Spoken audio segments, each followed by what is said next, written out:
성경 말씀 사도행전 8장 5절부터 25절입니다.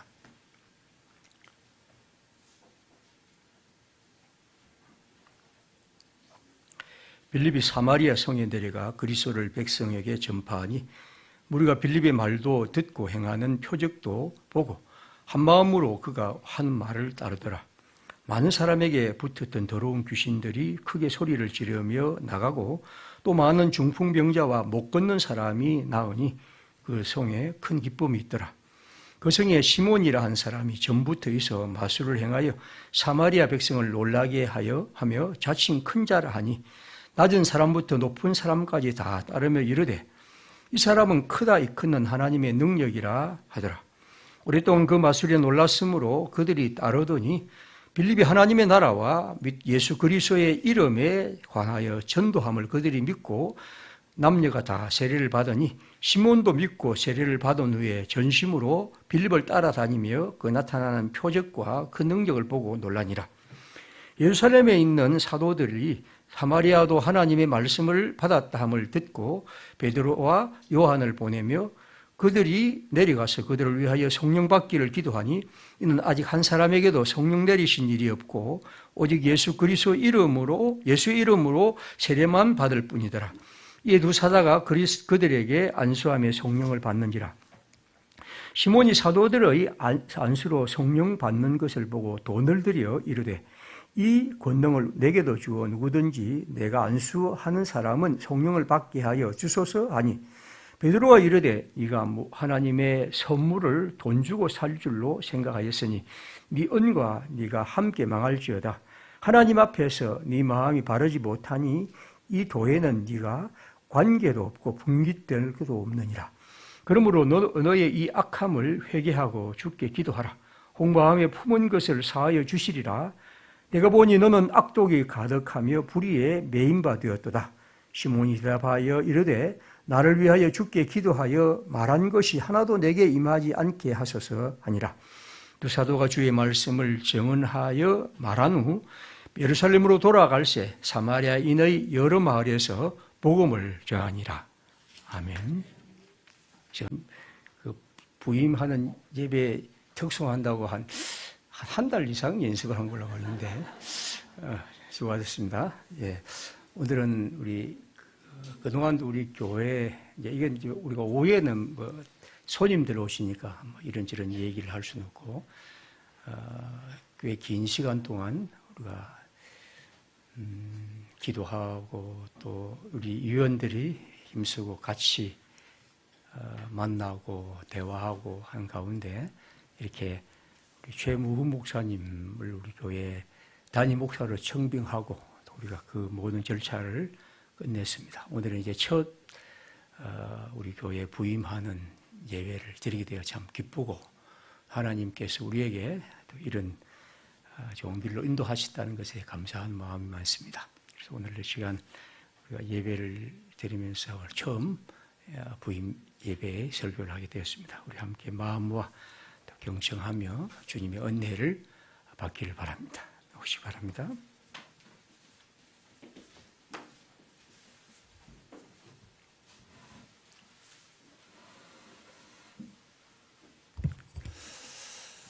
여러분 반갑습니다. 평화교회의 첫 시작이 궁금했었습니다. 그래서 설교를 준비하면서 홈페이지에 있는 이 창립주일 설교를 들었었습니다. 담임 목사님께서 설교를 이렇게 시작하셨는데요.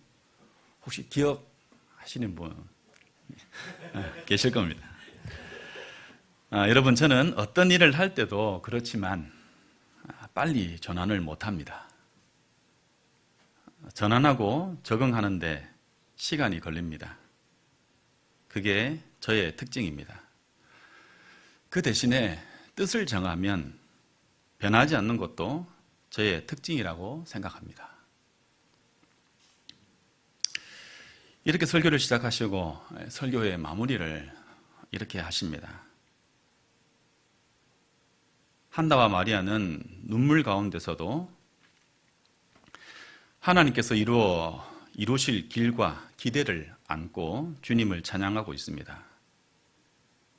평화교회의 첫 예배에 참여한 모든 분들께 깊이 감사드립니다. 여러분을 잊지 않고 깊이 기억하며 주님 안에서 생각하겠습니다. 그렇지만 저보다 하나님께서 여러분의 앞날을 축복하실 것입니다. 우리 모두 기대와 기쁨으로 주의 길을 걸어 가십시다. 이렇게 설교를 마무리하셨는데요. 그 주일 설교의 제목이 기쁨으로 섬기리라는 제목이었던 것 같습니다. 그렇게 평화라는 이름으로 걸어온 22년의 세월이 지나서 현재에 와 있습니다.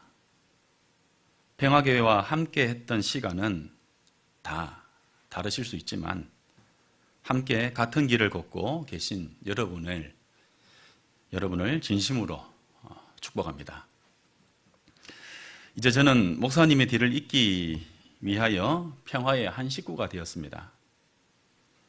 식구로 맞아주신 모든 분들께 깊이 감사를 드립니다. 저 역시 여러분을 깊이 기억하며 주님 안에서 생각하겠습니다. 지금까지 함께 하셨던 하나님께서 우리의 길을 인도하시고 축복하실 줄 믿습니다. 다시 한번 감사를 드립니다. 오늘 본문 바로 앞은 스데반의 설교와 순교의 이야기입니다. 순교 이후에 예루살렘에서 그리스도인들에 대한 박해가 일어나게 됩니다. 그리스도인들은 이 박해 때문에 유대 지방과 사마리아 지역, 다양한 지역으로 흩어지게 됩니다. 그런데 오히려 이 박해 때문에 복음이 예루살렘을 넘어 여러 지역으로 확산하기 시작합니다. 사도행전 1장 8절에 예루살렘과 온 유대와 사마리아와 땅끝까지 내 증인이 되리라 하셨던 그 약속이 성취된 것이죠. 8장부터 11장까지는 흩어진 사람들을 통해서 복음이 여러 지역으로 확산되는 내용을 담고 있습니다. 그런데 누가는 이 복음의 확산의 가장 큰 사례로, 가장 첫 번째 사례로 사마리아 지방을 소개합니다. 이 사마리아 사람들이 누굽니까? 같은 유대인이면서도 유대인의 취급을 받지 못하던 배척의 대상이 되던 그러한 사람들이었습니다. 그런데 누가는 이 사마리아 사람들에게 남다른 관심을 보인다는 것을 알 수가 있습니다. 누가복음 10장에는 선한 사마리아인의 비유가 소개되는데요. 아시다시피 이 비유에서 제사장이나 레위인은 강도 만난 사람들을 두고 그냥 지나쳐버립니다. 그런데 한 사람이 이 강도 만난 사람을 도와주는데 그 사람이 바로 사마리아 사람이죠. 다시 말해서 누가는 의도적으로 이웃에게 사랑을 베푼 사람을 사마리아인으로 소개하고 있습니다. 누가는 예수님의 비유를 통해서 사마리아인에 대한 새로운 시각을 이 성경을 읽는 독자들에게 제공합니다. 다시 말해서 사마리아인에 대한 남다른 관점을 가진 사람이 누가다라고 할 수 있는 것이죠.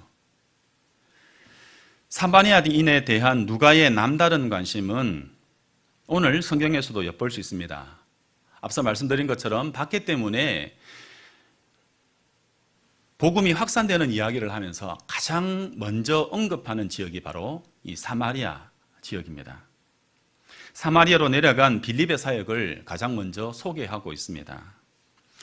부연하자면 이후에 에디오피아 네시에의 회심과 바울의 회심, 베드로에 의한 고넬료의 회심, 여러 사건들이 등장을 합니다.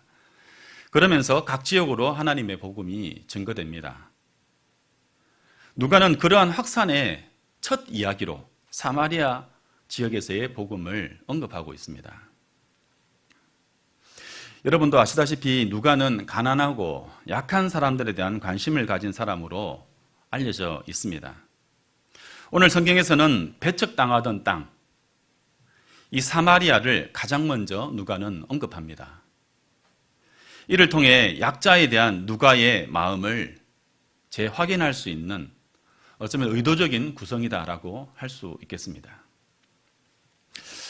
여러분, 혹시 평화교회에서 주일과 수요일을 이렇게 합해서 가장 많이 설교된 성경이 어떤 성경인지 혹시 여러분 아실까요? 네.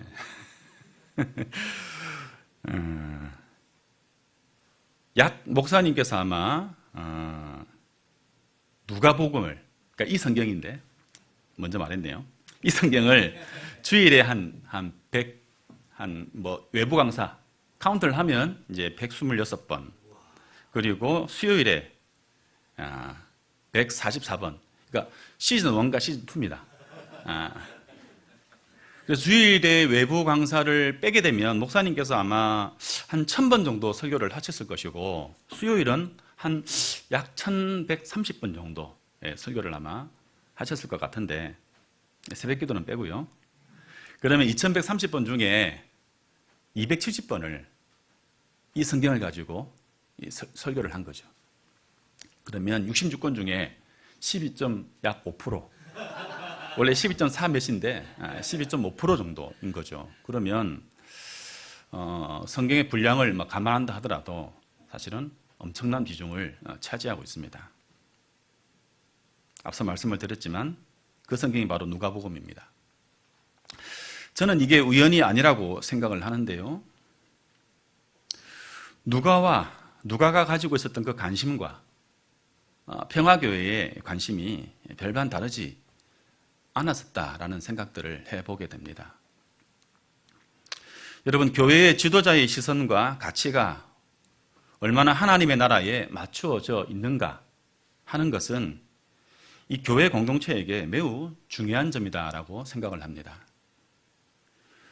우리 주님이 그러셨던 것처럼 교회는 사회적 약자와 중심이 아닌 주변의 관심을 가지고 그곳에 마음을 두어야 할 줄 믿습니다.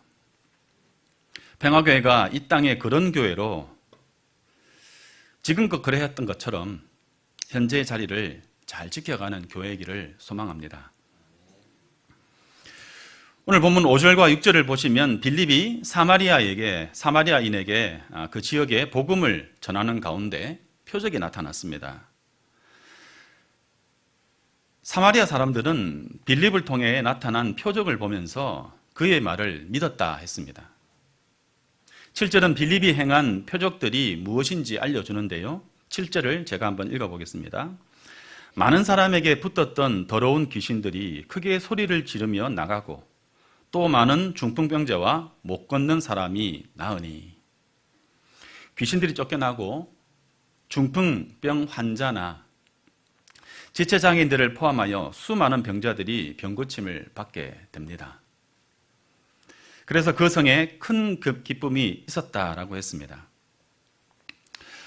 이후에 내용이 있지만 설교를 좀 줄이기 위해서 내용을 스킵하겠습니다. 그리고 14절 이하를 보시면 사마리아 사람들이 하나님의 말씀을 받아들였다라는 소식을 듣고 예루살렘 교회가 베드로와 요한을 보내게 됩니다. 두 사람이 사마리아에 내려가서 사람들에게 안수하고 기도를 했습니다. 그랬을 때에 그들이 성령을 받습니다. 18절을 보면 사도들이 손을 얹어서 성령을 받게 하는 것을 누가 봅니까? 시몬이라는 마술사가 보게 되죠. 시몬이 정확히 어떤 내용을 보았는지 그 내용을 정확하게 설명하진 않지만 성령이 임하는 것을 그가 보았습니다. 이어서 그가 어떤 행동을 했습니까? 그 능력을 돈을 주고 사려고 한 거죠. 시몬이 이렇게 행동한 이유는 무엇일까? 이유는 간단합니다. 자기가 안수하는 사람들이 성령을 받으면 그 사람들이, 앞에 나오는 내용이지만 이 시몬은 자기를 따르는 사람들, 자기를 추종하는 사람들을 만들었습니다. 이건 자의반 타의반이겠지만, 그래서 그 능력을 행하면 그것을 체험한 사람들이 내 사람이 될 수 있을 것이다라는 그러한 계산이 있었던 것이죠. 여러분, 시몬의 문제가 무엇입니까? 사실 시몬은 아주 현실적이고 실리적인 제안을 했다라고 할 수 있습니다. 그런데 그게 어리석은 선택인 이유가 무엇이냐 하면 시몬은 하나님의 나라를 모릅니다. 또한 표적이 나타나는 그 이유도 몰랐습니다. 표적은 하나님의 나라를 지시하는 손가락과 같습니다. 하나님의 나라를 보라고 가리키는 그 손가락이 표적일 뿐인데 시몬은 그 손가락을 바라봤다라는 것이죠. 표적이 손가락일 뿐이다라고 말을 한다고 해서 표적이 대수롭지 않은 것이 대수롭다라고 말씀을 드리는 것은 아닙니다. 표적은 특별합니다. 하나님의 전적인 은혜 가운데 임하는 것이죠. 그러나 표적은 하나님의 나라를 가리키는 손가락에 지나지 않는 것은 사실입니다. 하나님 나라를 모르는 시몬은 표적을 돈으로 사고 싶어 합니다. 표적을 행하고 싶은 것입니다. 표적을 행하면 많은 것을 스스로 얻을 수 있고 할 수 있다라는 그러한 계산 때문입니다. 한국교회도 표적을 좋아합니다. 표적이 일어나길 기도합니다. 그런데 문제는 표적을 구하는 시몬과 그 내면이 다르지 않다라는 것이죠. 표적은 하나님의 나라를 가리키는 손가락과 같다라고 했습니다. 표적은 영어로 하면 사인입니다. 사인. 우리가 사인을 보낸다라고 하지 않습니까? 어떤 행동이나 제스처, 몸짓을 가지고 어떤 의미를 전달을 하는 거예요. 그래서 그 의미가 중요한 것이죠. 그래서 표적은 하나님의 나라가 이루어지는 것을 보여주는 사인입니다. 표적을 통해서 사람들은 하나님의 나라, 하나님의 통치, 하나님의 다스리심, 하나님의 뜻, 하나님의 그 마음을 알게 해주는 사인입니다. 그곳에 하나님의 다스림이 임했을 때에 그 하나님의 다스리심이 확인되어지는 하나의 수단입니다. 혹은 표적을 통해 복음이 진리임을 증명하는 하나의 도구가 될 수 있는 것이죠. 그래서 표적은 하나님의 나라의 복음을 전했던 사도들에게 매우 중요하고 결정적인 수단이었습니다. 예수님은 물론이고 사도들의 사역 가운데 표적이 나타났습니다. 이에 사람들이 예수가 주이심을 믿고 사도들이 전하는 그 예수가 하나님의 아들임을 믿었습니다. 오늘 제가 하고 싶은 이야기와 관련해서 이런 질문을 받을 때가 있습니다. 왜 오늘날 그때와 같은 기적 혹은 표적이 나타나지 않습니까? 이에 대해서 지금도 기적이 일어난다라는 사람들이 있고 더 이상 기적은 일어나지 않는다라고 말하는 사람들도 있습니다. 여러분의 생각은 어떻습니까? 저는 기적이 지금도 일어날 수 있다라고 믿습니다. 이유는 간단합니다. 그것은 사람이 하는 것이 아니라 하나님께서 전적으로 행하시는 것이기 때문입니다. 다시 질문으로 돌아가서 왜 오늘날은 그때와 같은 기적이 나타나지 않습니까? 이 질문에 대한 간단한 답을 드리고자 합니다. 대답을 드리고자 합니다. 사실 기적은 하나님의 나라, 하나님의 통치가 이루어질 때 나타나는 여러 가지 현상 가운데 하나에 속하는 것이다라고 했습니다. 커피 원두를 갈면 온 방에 커피 향이 퍼지는 것처럼 하나님의 나라가 임할 때 표적이 나타납니다. 사람들은 그것을 보고 하나님의 나라, 하나님의 통치를 식별하게 됩니다. 그래서 그것을 기적이다라고 하지 않고 표적이다, 표징이다 이렇게 이야기를 하는 것이죠. 예수님과 제자들의 시대에는 하나님의 나라에 대한 표적, 즉 사인이 기적으로 나타났습니다. 다시 말해서 예수님과 사도들이 활동하던 시대에는 의술이 발달하지 않은 시대였습니다. 그래서 하나님의 나라, 하나님의 통치가 이루어지는 하나의 증거로서 치유의 기적이 나타나기도 했습니다. 또한 사람들이 먹을 것이 없어서 굶주림을 경험하는 그 시대에는 절대 빈곤의 시대에서는 하나님의 나라가 배고픈 사람들을 먹이는 기적으로도 나타났습니다. 예수께서 바로 그 일을 하신 것입니다. 그렇게 되어지는 것이 하나님의 마음이고 뜻이다라는 것이죠. 그 결과 사람들이 빌립의 복음, 예수의 복음을 믿고 따르게 된 것입니다. 그렇지만 여러분, 오늘날은 어떻습니까? 지금 우리가 살아가는 시대에는 그런 기적이 필요한 시대는 아닌 것 같습니다. 예배는 있을 수 있지만, 예를 들어서 중증 환자가 나았는데 그게 치료를 받아서 나은 건지 기적을 통해서 나은 건지 애매한 경우가 있습니다. 기도는 간절히 했는데 치료도 병행한다는 거죠. 결과가 나왔습니다. 둘 중에 하나를 선택하기가 애매한 경우가 많습니다. 다시 말해서 치유의 기적이 일어나지 않아도 아주 많은 종류의 환자들이 이 기술로 치료를 받을 수 있는 시대가 되었습니다.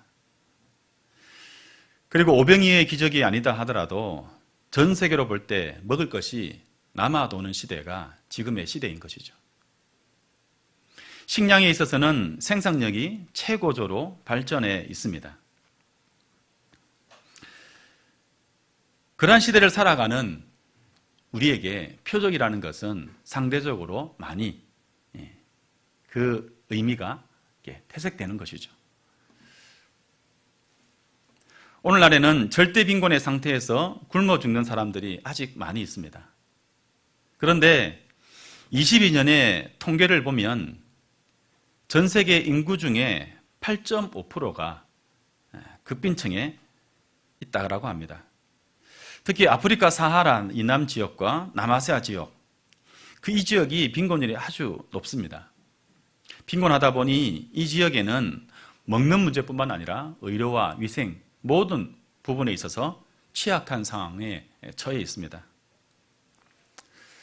자, 그렇다면 이렇게 말할 수 있겠습니다. 이런 지역에는 하나님의 기적, 하나님의 표적이 필요하지 않겠습니까? 이렇게 물을 수 있습니다. 그리고 그런 지역에는 왜 하나님께서 기적을 일으키시지 않으십니까? 여러분은 어떻게 생각하십니까?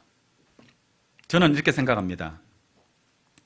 그들이 지금 굶어 죽어가는 이유는 하나님의 기적이 나타나지 않아서가 아니라는 것입니다. 누구의 때문입니까? 누구의 책임입니까?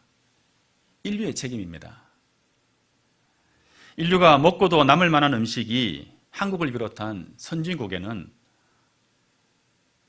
넘쳐난다는 표현이 맞죠.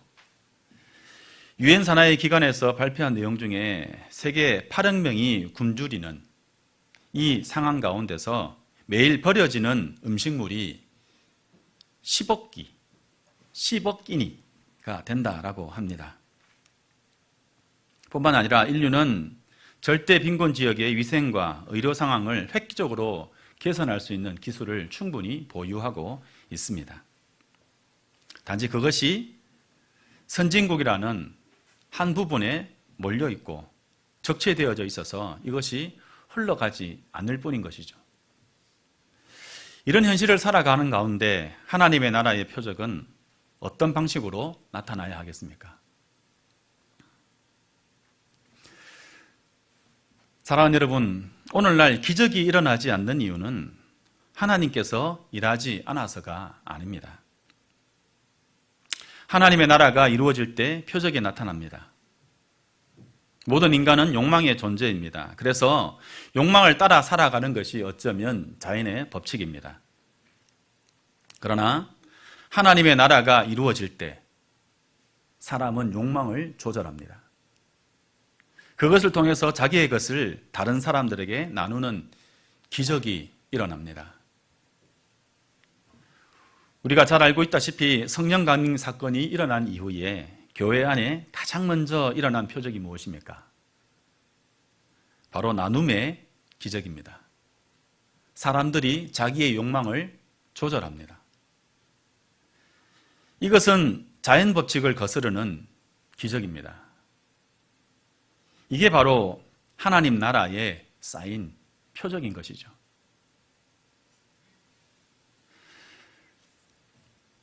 다른 동물처럼 사람에게는 생존 본능이 있습니다. 그래서 우리는 공격을 당했다라고 느낄 때 방어적이 되고 심하면 상대를 반격합니다. 그러나 우리 안에 하나님의 나라가 이루어질 때 어떤 표적이 일어날까요?